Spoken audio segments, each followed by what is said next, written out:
Welcome to another video, and today's video is going to be about the 10-year anniversary of the merger between ATI and AMD. And it's been a while since I made this video, but I wanted to make this video to go over to determine to see if it was indeed a good idea for ATI to sell itself to AMD. And October 2006 was the last month where ATI did their final conference call with respect to their quarterly revenue and income, and it officially wrapped up the sale of ATI to AMD. Officially wrapped up in October of 2006. So it's been 10 years since the merger happened, and I just want to go over and see how well did ATI did and ATI and subsequently AMD's graphics division did over the past 10 years, and also want to compare that to prior to the merger. So that you get a good idea to see if it is indeed a good idea for ATI to sell itself to AMD. Now, a couple of things I'm going to go over how much money ATI used to make annually and the profit prior to merger and post-merger. AMD separated its revenue between the CPU division and the operating profit of that division, and graphics division and the operating profit of that division. And from there, you could get an idea of which division did better in terms of revenue and profit. I'm going to be showing that too. So, and in the end, I'm going to make an opinion to determine if it was indeed a good idea for ATI to sell itself to AMD. Now, a couple things I want to mention, that is that Nvidia's fiscal year ends in January of each year. So currently we're in fiscal 2017 of Nvidia's fiscal year, so it's going to end in January of 2017. And with ATI, their fiscal year is to end in August of each year. So August of 2004 would be the fiscal year for the year 2004. August of 2005 would be the fiscal year for um, for ATI's fiscal year for 2006. And with respect to post-merger, AMD's fiscal year ends in each December. So fiscal year 2015 ended in December of 2015. And I'm going to go over um, those things, and I'm going to and hopefully I'll give you a good idea as to how good it was for ATI, or if it was a bad idea for ATI to merge with AMD. Now, a bit of a background here. In 2006, AMD bought ATI for $5.4 billion dollars, and it was all approved by their shareholders, their owners, and so forth. Now, here I have a graph of ATI's profit and their revenue, and AMD's graphics division profit and revenue up until 2014 of second quarter of 2014. So let's start off with 1998. I don't have Nvidia's revenue or profit in 1998 because Nvidia did not go public until 1999. So first of all, we'll start off with 1998 for ATI. So they had about $737 million in revenue and a profit of 107 million. And in 1999, they had a very good year. Their profit was $159 million, and their revenue was $1.23 billion. And as you can see, Nvidia's here, their revenue was $158 million. So their revenue was close to total revenue was close to what ATI made in terms of profit. So they were just starting off, and they had a tiny bit of profit in 1999, $4.1 million. And in 2000, and that's when you started to see Nvidia start to take market share away from ATI. So ATI, they still had a large presence in the OEM market, Dell, Gateway.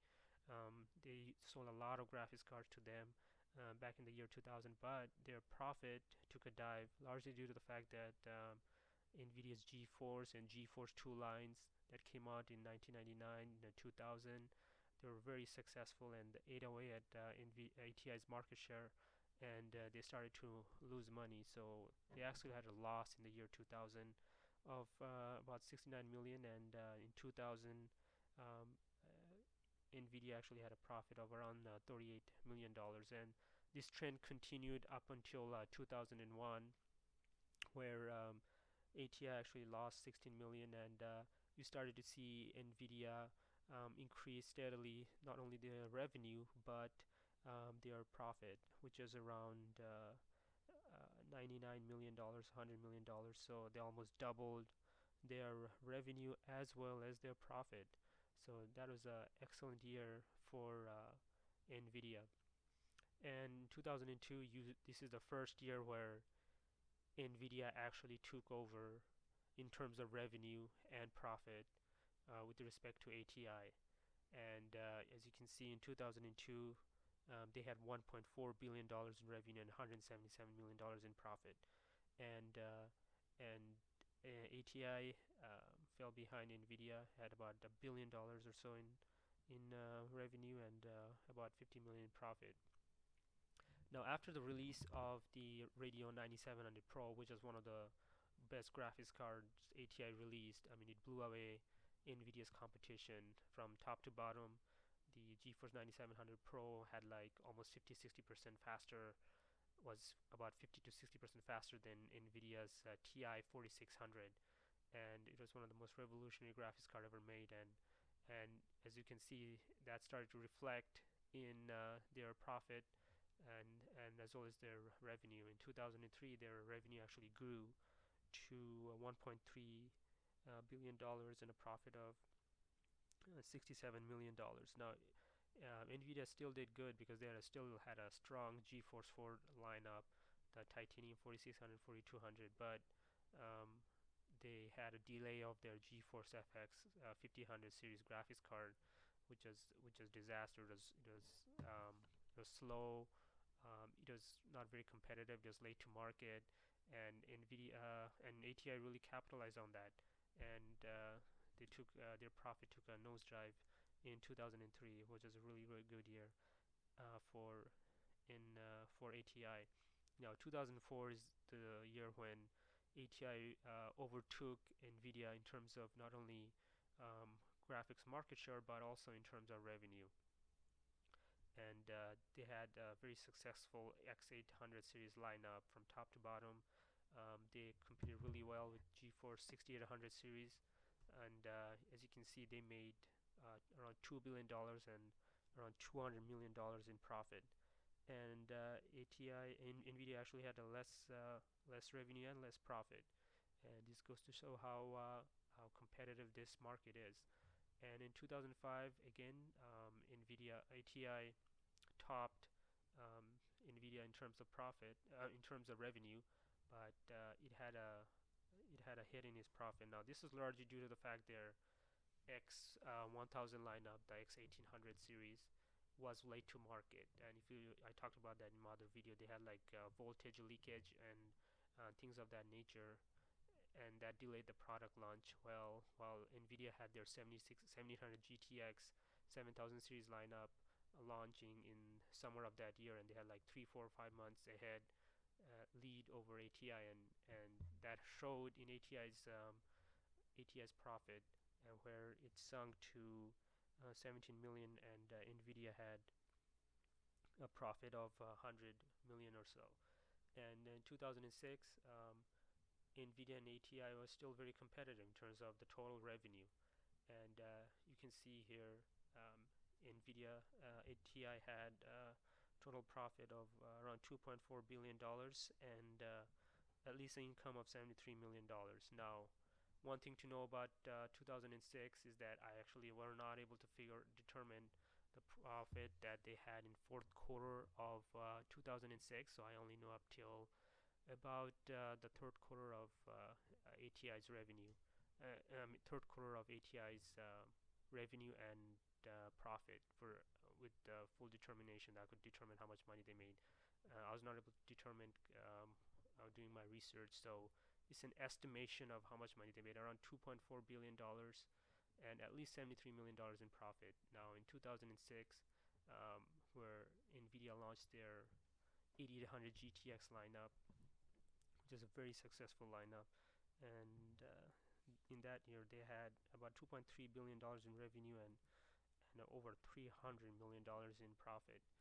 And due to their success of the 8800 8000 series graphics cards, they made one of their best profit and one of their best years in terms of revenue and profit. And their revenue soared to over $3 billion and a profit of over 400 nearly $450 million. Now that's the year when the full transition happened, so the full 1 year transition happened for AMD, and their graphics division um, sunk to less than $1 billion in revenue and a profit of there was actually a loss of around $39 million. Now, why the decline? A lot of that had to do with the restructuring, and they downgraded the value asset of ATI. And another major reason was the HD 2900 XT graphics card was around 6 months late. They had a lot of technical issues in getting that product out to market. And while on Nvidia they had the 8800 GTS, 320 megabit, 8800 GTS, 640 megabit, 8800 GTX dominated the high-end market. They were selling it for like $600 or so. They were making huge profits and huge margins in their high-end their graphics card, and that shows in terms of their revenue as well as their profits. So the profit, as I stated earlier, was over nearly $450 million, and that again goes to show, just like in 2005, where you have a couple months late delay in releasing your graphics card, you take a hit in terms of your not only revenue but also your profit. Now in 2008, ATI actually had a pretty decent year with respect to their competitors. So in 2008,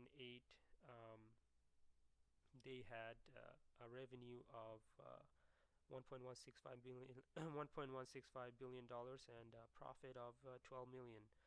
And since 2008, we're still counting the profit and the revenue of Nvidia going ending in January of 2008.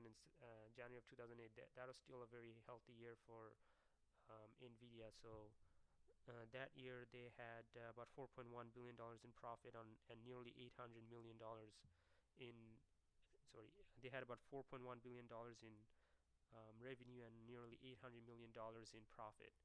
And that was was a result of their very successful GeForce 8000 lineup.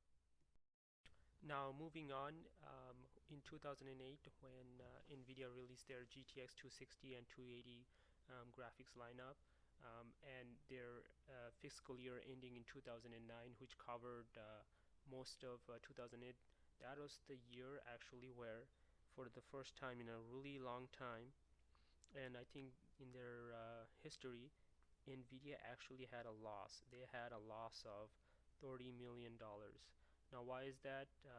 That was largely due to the fact that ATI had a very successful ATI 4800 series lineup. The 4870 and the 4850 was the best $200-300 graphics card you could buy, and 4870 in some cases was beating a GTX 280, a graphics card that cost $250.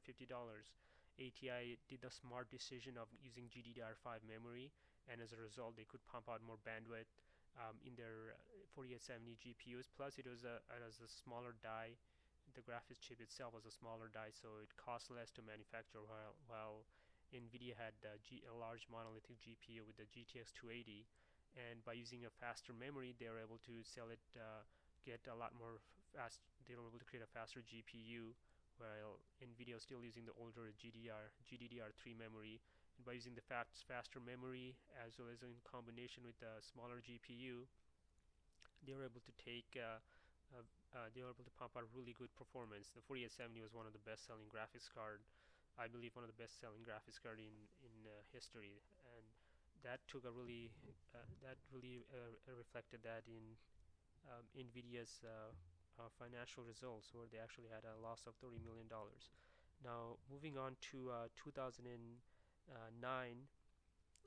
ATI actually beat Nvidia with respect to hitting the new generation of DX11 graphics cards. The 5870 and the 5850 series graphics card hit the market in September of 2009, and it wasn't until April of 2010, almost 6 months later, where when Nvidia released their DX11 graphics card, which is the GTX 480 series, and later the GTX 460 series. And due to that, due to them being late to market, they are.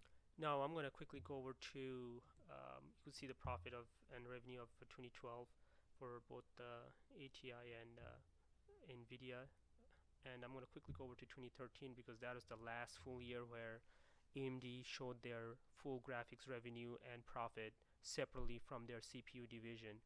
And in 2013 they actually did a very good year.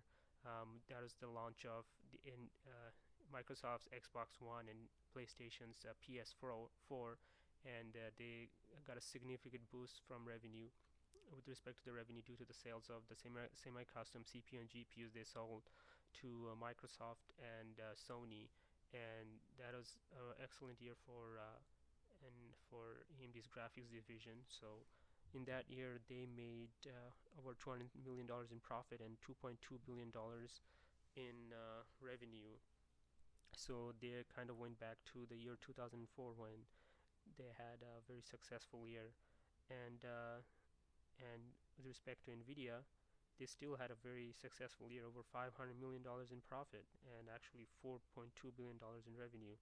So despite the fact that AMD won the console contracts, Nvidia still almost making twice as much money as them and almost twice as much as revenue. So that goes to show how how Nvidia grew over that period of 7 years since the post-launch of since the merger of ATI with AMD. And now in 2014 second half, full year revenue in their graphics division was $1.5 million and a profit of $173 million.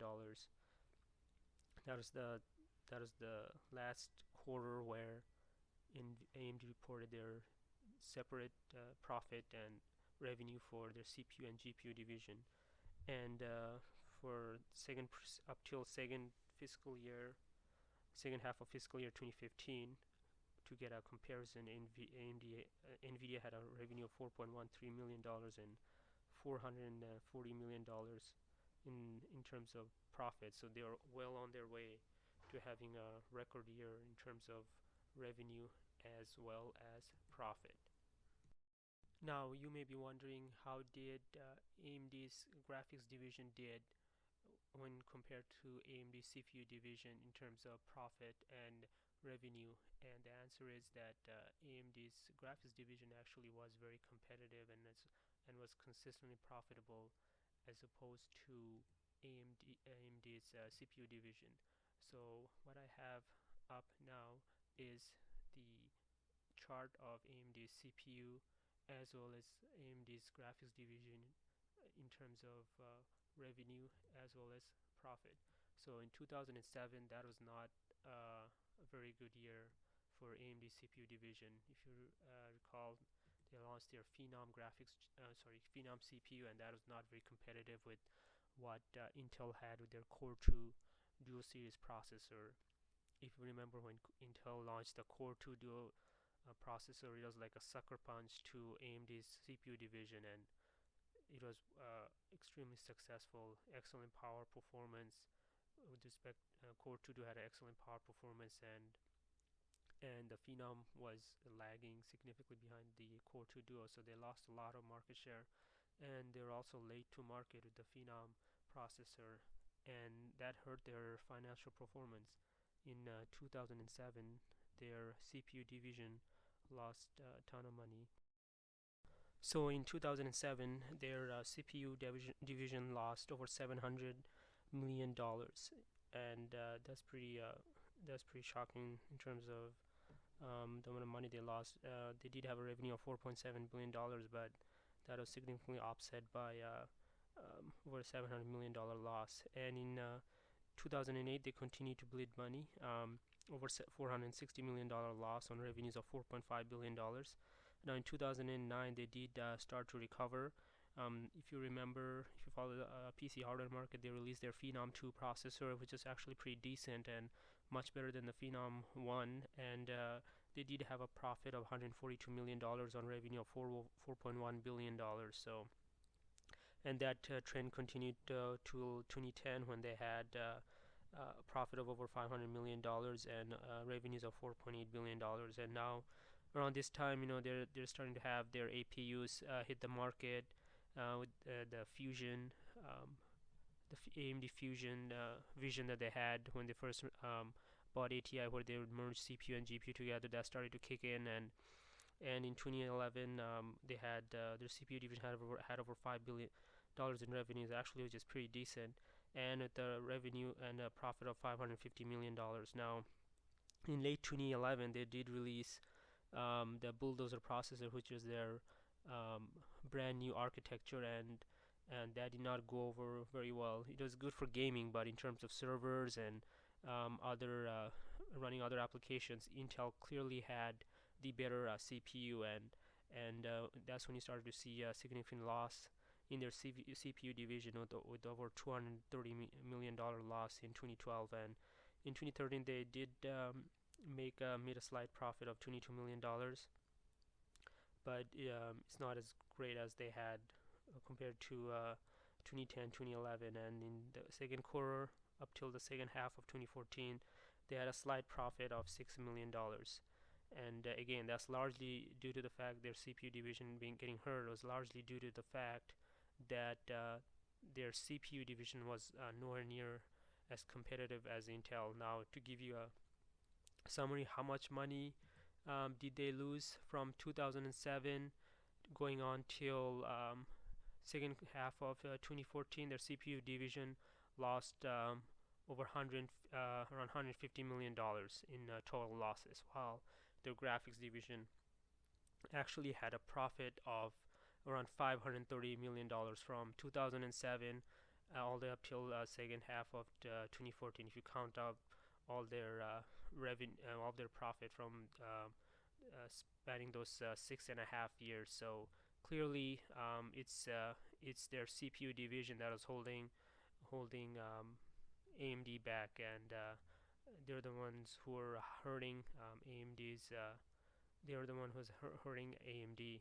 Now that had subsequently a negative effect on their GPU division, because AMD had to make cuts, and their GPU division took a hit, and they cut talented engineers, and after that happened, a lot of other GPU guys left. And I have a quote from Carol Kilbrew. He is one of the inventors of AMD's Eyefinity. He was the inventor of AMD's Eyefinity technology, and he was one of their lead graphics architect, and he was laid off in late 2011 during their restructuring, and this is what he had to say about AMD's graphics division and the subsequent bleeding of talent. He goes on to state that AMD's loss of top-graded graphics talent is appalling. In order of losses, AMD lost Rick Bergman, me referring to himself, Eric Dimmers, Clay Taylor, Bob Philstein, and too many others to name. They have lost substantial part of their Orlando design team to Apple, and about a dozen people I hear. In our business, we all know the difference between success and failure is a few percent. Lose key leadership, lose key leadership, and you have probably lost the critical few percent. Make a graphics chip a bit too power hungry, a bit too expensive, a couple of features substandard, and even more importantly, miss market cycles, and you start the downward spiral. And he couldn't be any more right.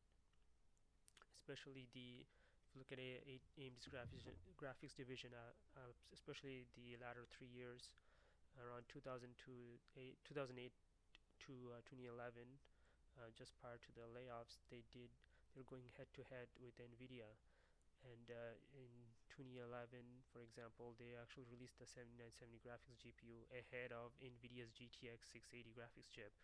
And 2008, for example, they released the 4800 series right around the time of the GTX 260 series, and they're very competitive and actually took about 5% market share. In 2009, they actually beat Nvidia by 6 months by releasing the world's first DX11 graphics chip.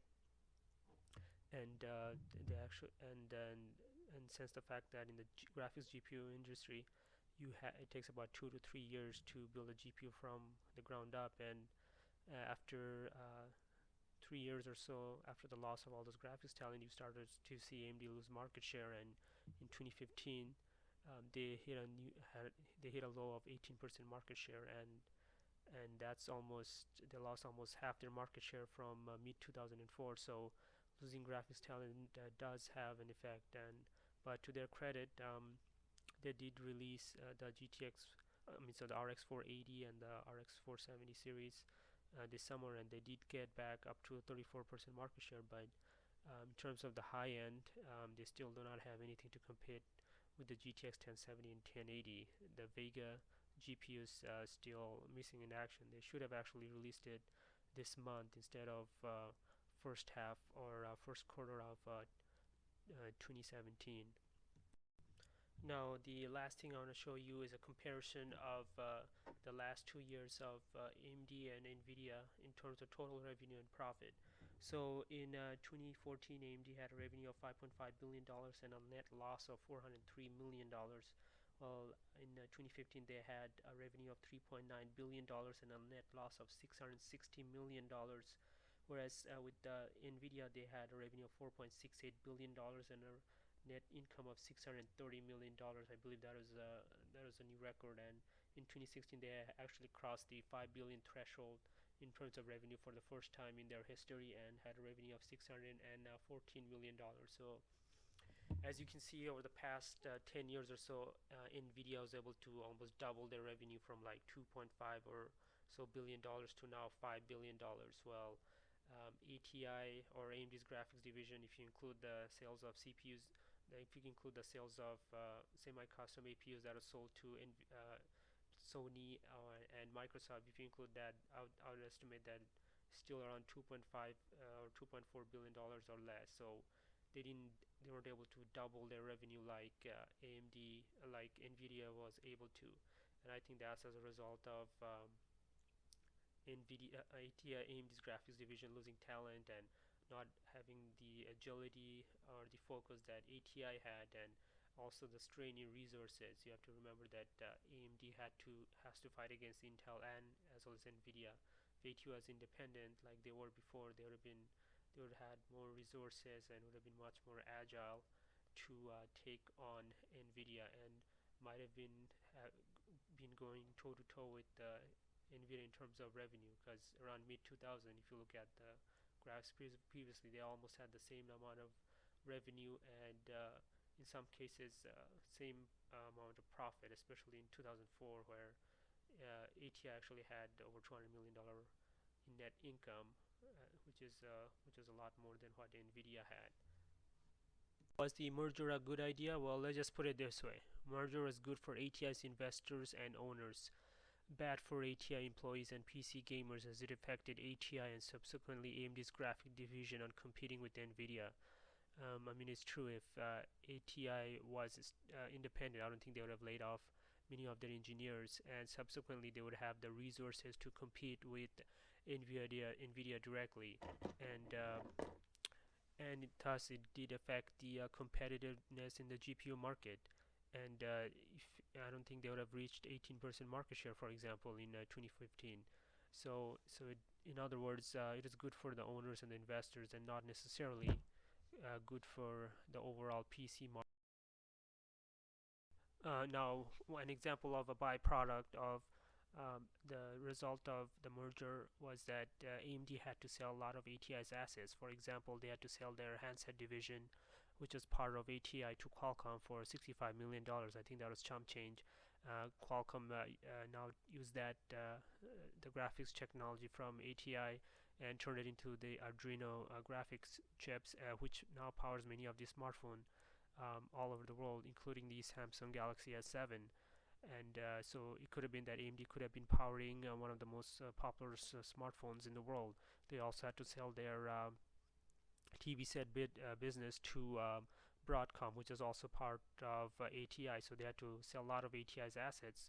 Now, if ATI had independent, it could have been that ATI could have grown those business and went from 2.4 or 2.5 billion dollars to maybe 3, 4, or maybe in $5 billion, kind of like what Nvidia has done from 2006 to 2016, where in 2016 they had revenues of over $5 billion. So that's one byproduct of that they had to trim a lot of ATI's assets, so which in turn was not good for a lot of the employees that used to work for ATI, and I think subsequently affected overall revenue and profitability of AMD. So where do we go from here? The past is the past, as they say. Well, the good thing is that AMD CEO Lisa Su was smart enough to realize that she needed to create the Radio and Technologies Group, or was forced into a position where she needed to do something in order to stem the market share loss. And I think that was a very smart move.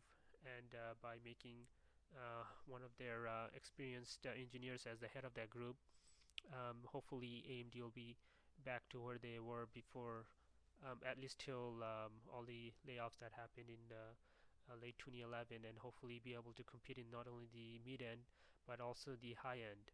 And not only that, they'll be able to better execute. If you looked at my other video, I said that one of the key things to success was to execute, and execute, and that's one of the that have been one of AMD's Achilles heel, is execution. And on the CPU front, if you looked at my earlier analysis, the CPU division from 2007 till at least mid 2014, they lost in total of nearly $150 million, while AMD's graphics division made a profit of $530 million or so during that same time period. So it's clear that their CPU division is holding them back, and good for them. And the good news is that the Zen is coming out, and hopefully Zen will propel AMD back to where they were before, prior to, let's say, the Phenom launch during the Athlon X2 era and Athlon 64 era, and hopefully getting back market share. And hopefully they'll be able to get over $5 billion in revenue, and not just in revenue, but hopefully they'll be able to match or get close to what Nvidia is making in terms of profit, which is over $300-400 million. I mean, they have done that. So that pretty much covers the last 16-17 years of the PC graphics market with respect to revenue and profit that each of the two major players, ATI and Nvidia, have been making, and especially the last 10 years or so of AMD's graphics division with respect to how much money they're making and profit, and hopefully gives you an idea how well they're doing. Hopefully AMD's graphics division will be back to where ATI was prior to the merger in terms of revenue and profit. Hopefully, and we continue to have good competition in this marketplace, which ultimately benefits PC gamers. So if you have any comments, please feel free to leave a comment below and discuss if it is a good idea or a bad idea for ATI to merge with AMD.